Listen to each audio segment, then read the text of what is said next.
नमस्कार, किसान समाचार में आपका स्वागत है। मैं हूं साइमा खान। समाचार में सबसे पहले नजर हेडलाइंस पर। भारत का कृषि निर्यात पहुंचा $50 बिलियन की ऐतिहासिक ऊंचाई पर। चावल, गेहूं, चीनी, अनाज और मांस का सबसे अधिक निर्यात। पिछले 2 वर्षों की ये उपलब्धि किसानों की आय में सुधार के प्रधानमंत्री के विजन को साकार करने में होगी कारगर साबित।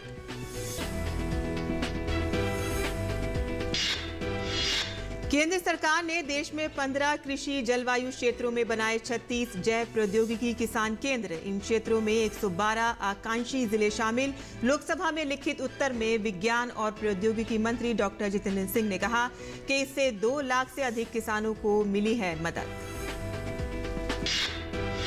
केंद्र ने 2021-22 में पेयजल और स्वच्छता के लिए राज्यों को दिया 22,000 करोड़ रुपए का अनुदान। इससे ओडीएफ स्थिति के रखरखाव, पेयजल की आपूर्ति और वर्षा जल संचयन में मिलेगी मदद।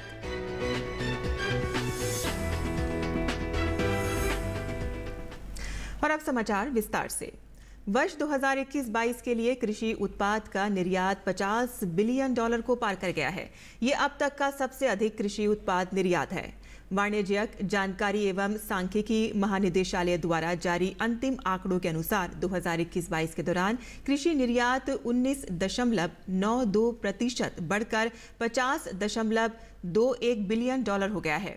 ये वृद्धि दर शानदार है और 2020-21 के 17.66% यानी कि 41.87 बिलियन से अधिक है। ये वृद्धि उच्च भाड़ा दरों, कंटेनर की कमी जैसे प्रत्याशित लॉजिस्टिक चुनौतियों के बावजूद हुई है। पिछले 2 वर्षों की ये उपलब्धि किसानों की आय में सुधार के प्रधानमंत्री के विजन को साकार करने में काफी अधिक सफल होगी।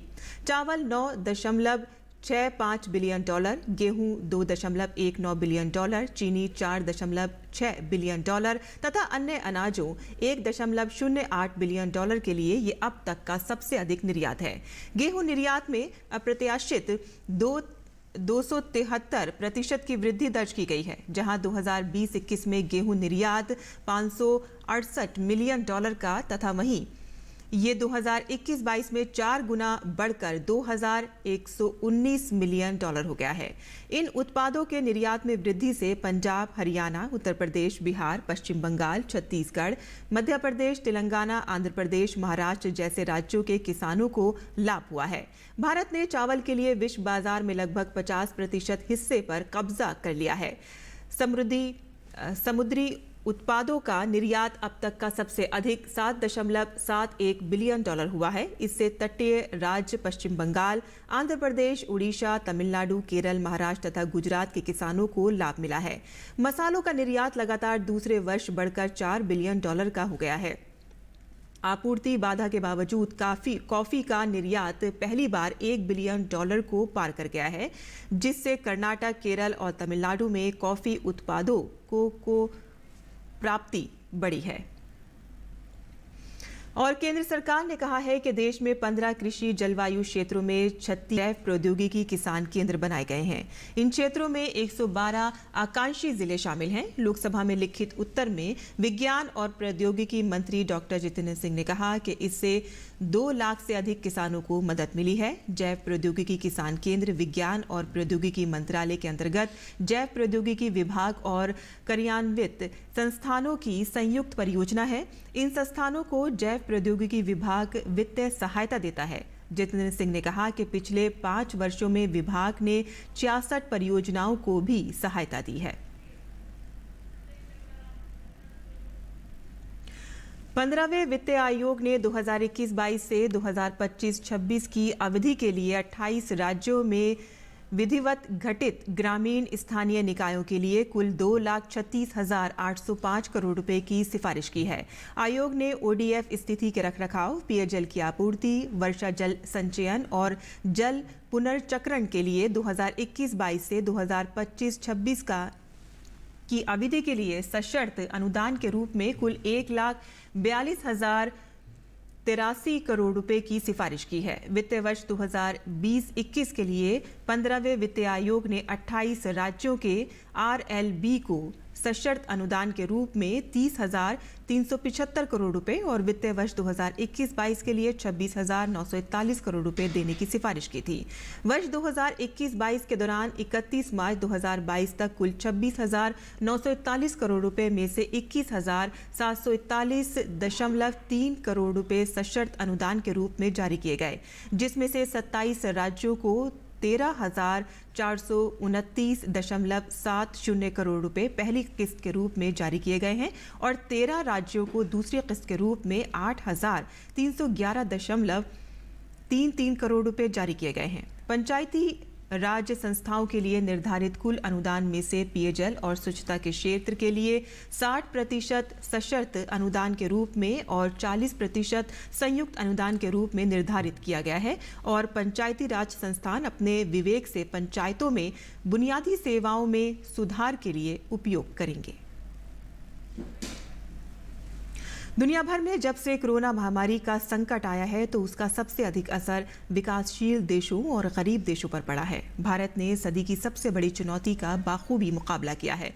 एक और जहां लोगों को टीकाकरण कर सुरक्षा कवच दिया गया तो वहीं दूसरी ओर प्रधानमंत्री गरीब कल्याण अन्न योजना की शुरुआत कर 80 करोड़ लोगों के लिए खाद्यान्न की व्यवस्था निःशुल्क की गई। इस योजना की शुरुआत 26 मार्च 2020 को की गई थी, जिसके तहत गरीबों को 5 किलो गेहूं और 5 किलो चावल प्रति माह दिया जाने लगा। प्रधानमंत्री नरेंद्र मोदी के नेतृत्व वाली केंद्र सरकार द्वारा चलाई गई इस योजना की अंतर्राष्ट्रीय मुद्रा कोष IMF ने भी तारीफ की है। IMF ने कहा है कि इस योजना के चलते भारत ने भुखमरी को टालने में सफलता हासिल की है और अत्यंत गरीबी को टाला गया है। और इस रिपोर्ट में और किन बिंदुओं पर चर्चा की गई है, आपको दिखाते हैं विस्तार से। और आगे बढ़ते हैं, जहां केंद्रीय जल शक्ति मंत्री गजेंद्र सिंह शेखावत ने 564 MLD क्षमता के ओखला सीवरेज ट्रीटमेंट प्लांट का निरीक्षण किया। यमुना कार्य योजना 3 के अंतर्गत इस ट्रीटमेंट प्लांट का निर्माण किया जा रहा है। इसके लिए केंद्र सरकार द्वारा धन उपलब्ध कराया जा रहा है। केंद्रीय मंत्री सबसे पहले ITO स्थित छठ घाट गए और वहां से नाव से 12 किलोमीटर दूर ओखला बोट क्लब पहुंचे। जल शक्ति मंत्री ने यमुना की हालत पर बात करते हुए कहा कि यमुना के सुधार के लिए टुकड़ों में तो काम हुआ है, लेकिन होलिस्टिक तरीके से कोई काम नहीं किया गया है, जिससे इसकी स्थिति और बिगड़ गई है। गंगा पर हमने काम किया है, जिसका असर साफ नजर आता है। इन सब चुनौतियों को समाधान के लिए जिस स्तर पर और जिस गति से प्रयास होने चाहिए थे वो नहीं हो पाए, और वो जो एकत्रित बैकलॉग था उसके कारण से इस तरह की चुनौतियां बढ़ी।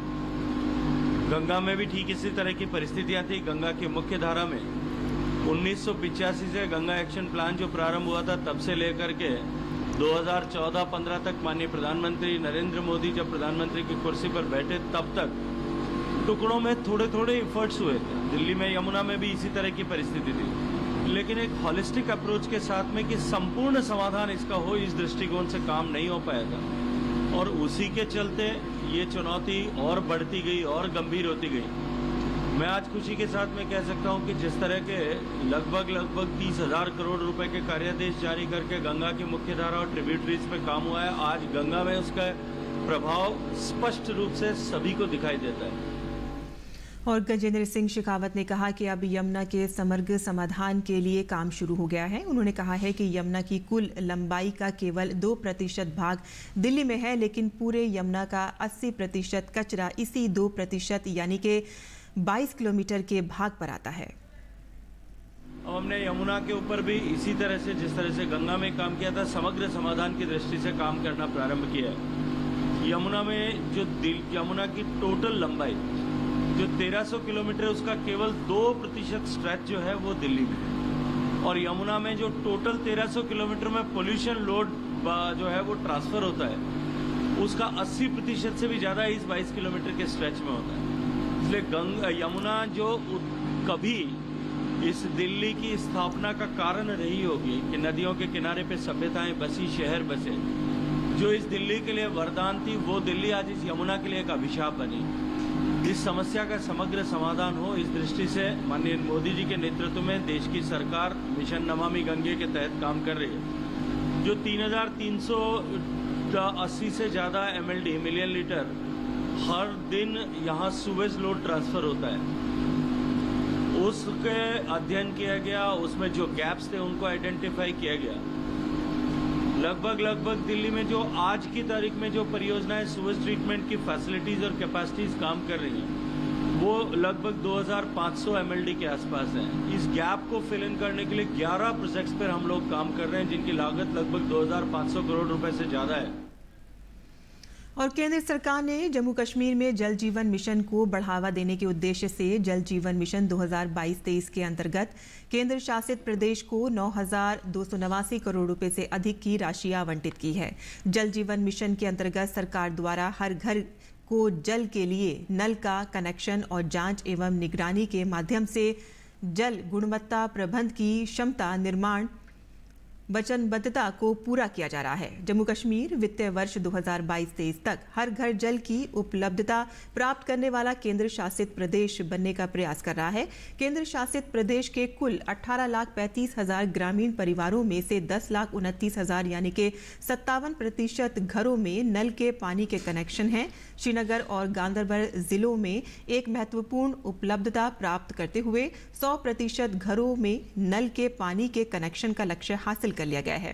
सभी स्कूलों और आंगनबाड़ी केंद्रों में पानी, दोपहर का भोजन पकाने, हाथ धोने और शौचालय में इस्तेमाल के लिए नल के पानी की उपलब्धता सुनिश्चित करने के भी प्रयास किए जा रहे हैं। और केंद्र सरकार की कल्याणकारी योजनाओं ने समाज के वंचित तबकों को रोटी, कपड़ा और मकान जैसी मूलभूत आवश्यकताओं की चिंता से मुक्ति दी है। जहां एक तरफ पीएम आवास योजना से गरीब परिवारों को उनका अपना पक्का घर मिला है, तो वहीं प्रधानमंत्री गरीब कल्याण अन्न योजना से निःशुल्क राशन और उज्ज्वला योजना से गैस सिलेंडर ने उनकी रसोई को भी रोशन और समृद्ध किया है। देखिए यूपी से अलीगढ़ से हमारी ये ग्राउंड रिपोर्ट। केंद्र की कल्याणकारी योजनाएं बनी वरदान, रोटी, कपड़ा और मकान की चिंता से मिली मुक्ति। यूपी के अलीगढ़ में पीएम आवास योजना बनी वरदान।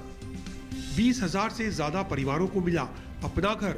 छप्पर में रहने वाली परिवारों को पक्की छत। उज्ज्वला योजना से रोशन हुई घर की रसोई।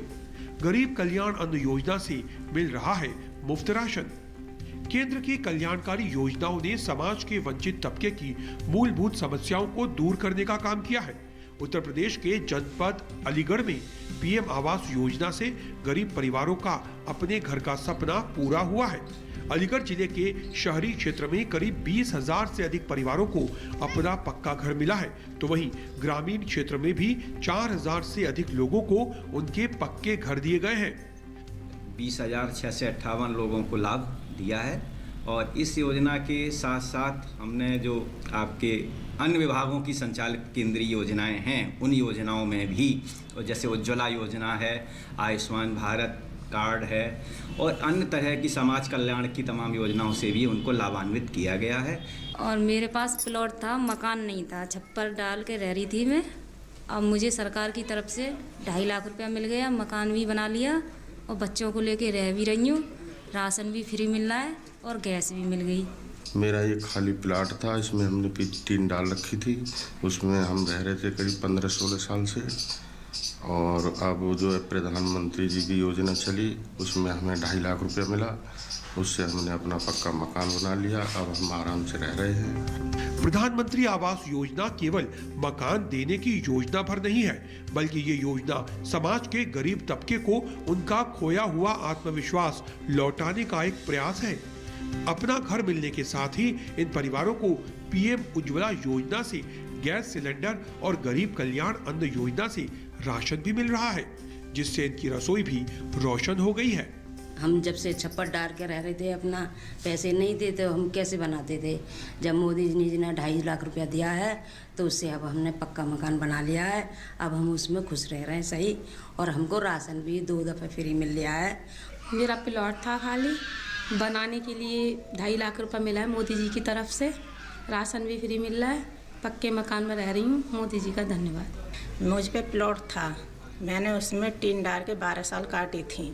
अब मुझे प्रधानमंत्री आवास योजना से 2.5 लाख रुपया मिला था। मैंने उसमें लेंटर डाल के मकान बनाया है। उसमें मैं बच्चों को लेके गुजर कर रही हूँ। मुझे फ्री 12 सिलेंडर भी मिला है। मुझको 2 बार महीने में राशन भी मिल रहा है। यूपी के जनपद अलीगढ़ में प्रधानमंत्री आवास योजना इन लोगों के जीवन में बड़ा बदलाव लेकर आई है। कुछ समय पहले तक छप्पर की छत के नीचे रहने को मजबूर इन लोगों के पास आज अपना पक्का घर और पक्की छत है। प्रधानमंत्री अन्न योजना से मिलने वाला राशन और उज्ज्वला योजना से मिलने वाली गैस सिलेंडर ने घर की रसोई को भी रोशन कर दिया है, जिससे गरीब परिवारों के जीवन में नया विश्वास जागा है। अलीगढ़ से नीरज शर्मा के साथ योगेश कुमार की रिपोर्ट। और देश भर की मंडियों का क्या क्या रहा भाव, आइए नजर डालते हैं।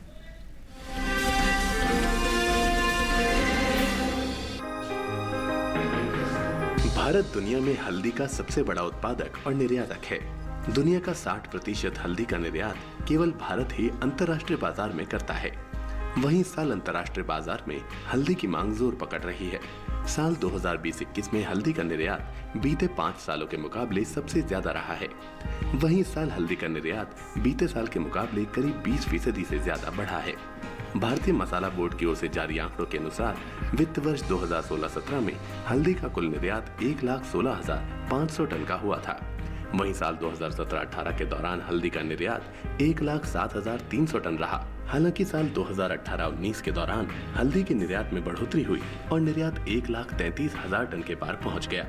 इसी तरह वित्त वर्ष 2019-20 में हल्दी का निर्यात 1,37,650 टन का हुआ, जबकि साल 2020-21 के दौरान हल्दी के निर्यात में खासा इजाफा देखने को मिला।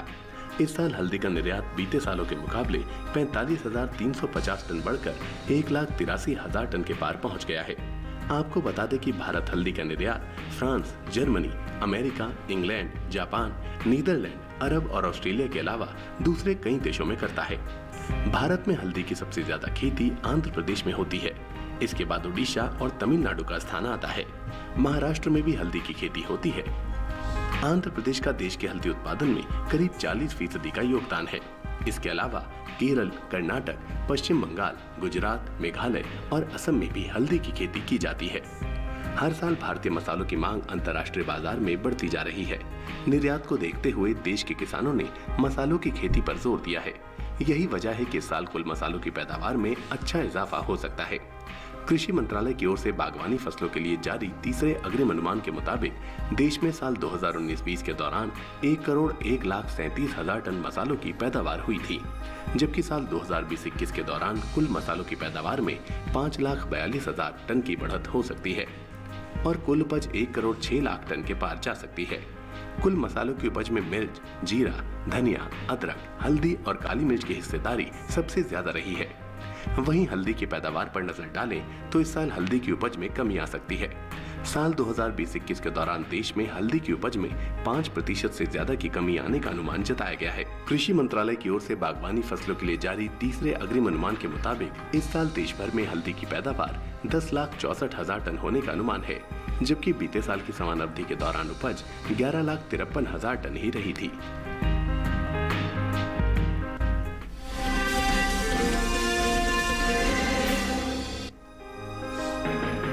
देश में इस साल सरसों की रिकॉर्ड उपज होने का अनुमान जताया गया है। कृषि मंत्रालय की ओर से हाल ही में जारी दूसरे अग्रिम अनुमान के मुताबिक साल 2021-22 के दौरान घरेलू स्तर पर रबी सरसों की पैदावार में 12,49,000 टन की बढ़ोतरी देखने को मिल सकती है, जिसका असर कृषि उपज मंडियों में सरसों के भाव पर पड़ सकता है। साल 2021-22 के दौरान रबी सरसों की उपज 1,14,59,000 टन होने का अनुमान है, जबकि बीते साल इस दौरान पैदावार 1,02,10,000 टन ही रही थी। वहीं देश में चल रही रबी फसलों की बुआई में तिलहन की खेती चरम पर है। कृषि मंत्रालय की ओर से रबी फसल वर्ष 2021-22 के लिए जारी ताजा आंकड़ों के मुताबिक तिलहन निर्धारित तय लक्ष्य से 25,41,000 हेक्टेयर ज्यादा रही है।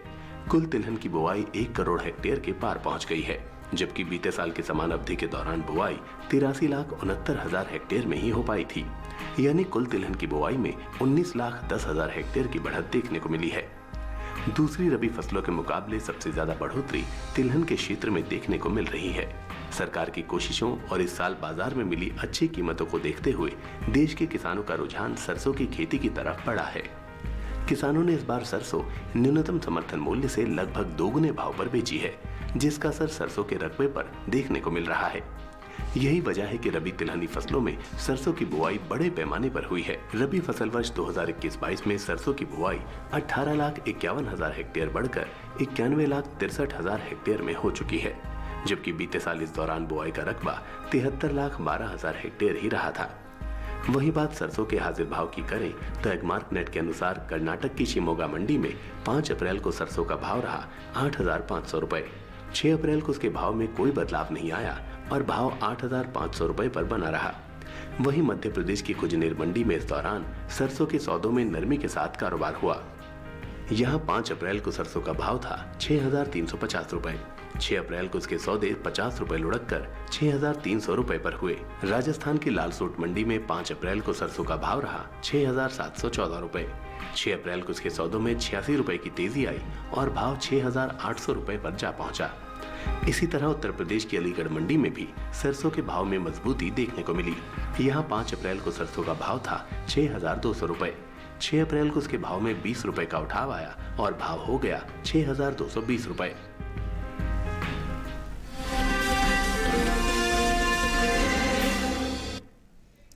और आइए अब देखते हैं कि किसान इस मौसम में कैसे रखें अपने खेतों का ध्यान।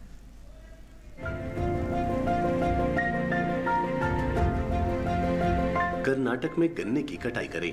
किसान अंगूर की तोड़ाई कर ले, साथ ही गेहूं की कटाई कर सकते हैं। यहाँ मूंगफली की खुदाई करें।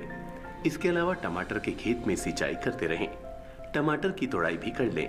वहीं बैंगन के खेत में सिंचाई कर सकते हैं। अभी लाल मिर्च के खेत में भी सिंचाई कर लें। कर्नाटक में आम के बागों में सिंचाई करें। आम के बागों से खरपतवार निकालें। आम के बागों में ही पर्याप्त नमी बनाए रखें। किसान अमरूद के बागों में जरूरी उर्वरक डालें। इस समय अदरक की बुआई करते रहें। इसके साथ ही हल्दी की बुआई के लिए समय उपयुक्त है। कर्नाटक में मक्के के खेत में पर्याप्त नमी बनाए रखें। केरल में धान की रोपाई कर लें। धान के खेत में जरूरी उर्वरक का इस्तेमाल कर सकते हैं। धान के खेत में सिंचाई करें। यही नारियल के खेत में सिंचाई करते रहें। नारियल के खेत में पर्याप्त नमी बनाए रखें। अभी काली मिर्च के खेत में सिंचाई कर लें। साथ ही केले की रोपाई कर सकते हैं। केले के खेत में सिंचाई करें। केरल में रबड़ में कीट लगने की संभावना हो सकती है। ऐसे में रबड़ में कीटों से बचाव के लिए कृषि विशेषज्ञों की सलाह से कीटनाशक का छिड़काव करें। रबड़ के खेत से घास फूस निकाल लें। इस समय सुपारी के खेत में सिंचाई कर सकते हैं। वहीं किसान सुपारी की बुआई करते रहें।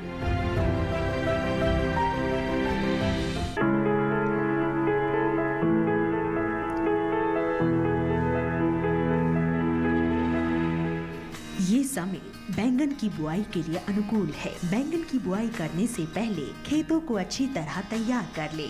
खेतों की जुताई कर जमीन को समतल कर ले। बुआई करते समय पौध से पौध की दूरी 60 सेंटीमीटर और पंक्ति से पंक्ति की दूरी 60 से 75 सेंटीमीटर रखें। किसान बैंगन की कई किस्मों की बुआई इस समय कर सकते हैं, जैसे पूसा श्यामला।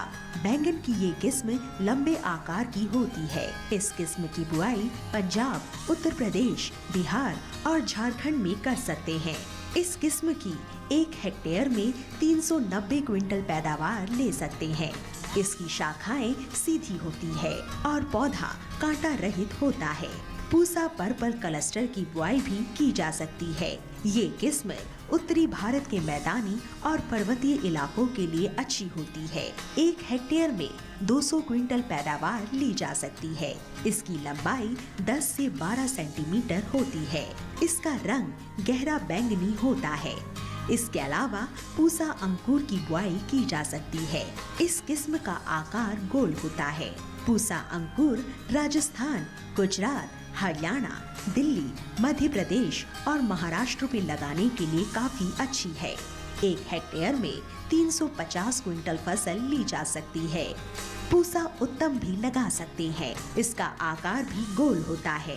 बैंगन की इस किस्म की बुआई पंजाब, उत्तर प्रदेश, बिहार और दिल्ली में की जा सकती है। बुआई के तुरंत बाद पहली सिंचाई करें। ध्यान रखें कि दवा का छिड़काव विशेषज्ञों की सलाह से मौसम साफ रहने पर ही करें। और खेती किसानी के बाद अब नजर डाल लेते हैं इस वक्त की खास खबरों पर।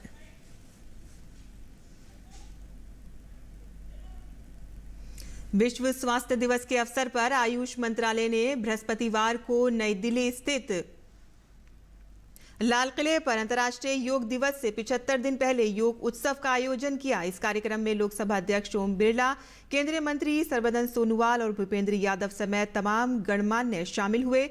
इस दौरान हजारों की संख्या में लोगों ने योग अभ्यास किया।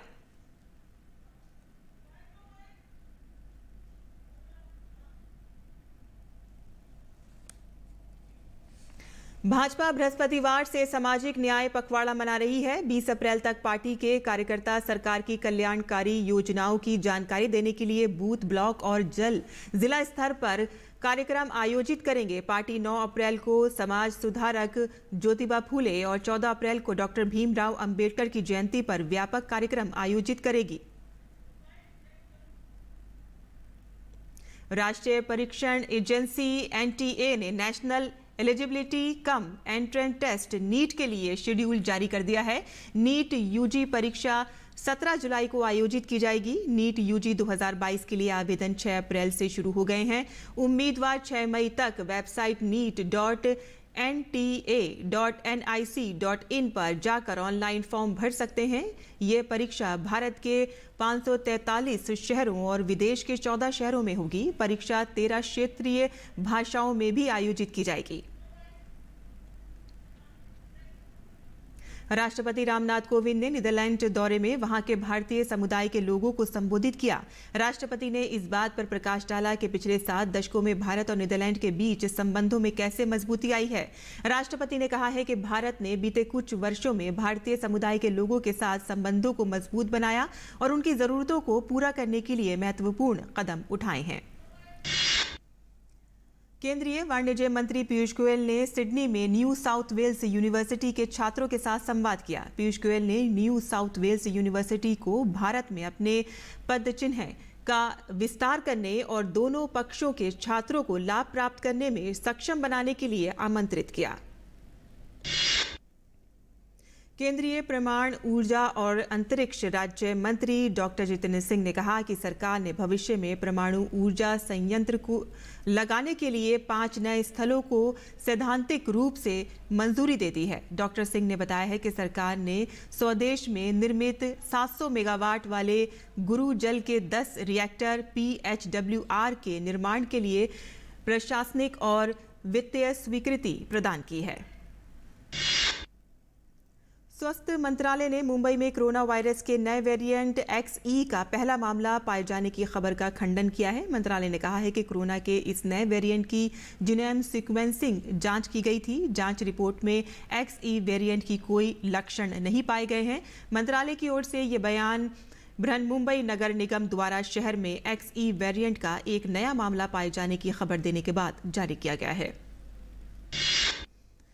कोविड महामारी के खिलाफ सबसे प्रभावी हथियार के रूप में शुरू किए गए टीकाकरण अभियान के तहत देश में अब तक 185 करोड़ 18 लाख से अधिक कोविड रोधी टीके लगाए जा चुके हैं। वहीं 12 से 14 वर्ष की आयु वर्ग के किशोरों को अब तक 2 करोड़ से अधिक खुराक दी जा चुकी है। और इंडियन प्रीमियर लीग में बुधवार को खेले गए मुकाबले में कोलकाता नाइट राइडर्स ने मुंबई इंडियंस को 5 विकेट से हरा दिया है। ऑस्ट्रेलियाई टीम के टेस्ट कप्तान पैट कमिंस ने सिर्फ 14 बॉल्स में अपनी 50 पूरी की और एक ही ओवर में 35 रन बनाकर अपनी टीम को जीत दिला दी।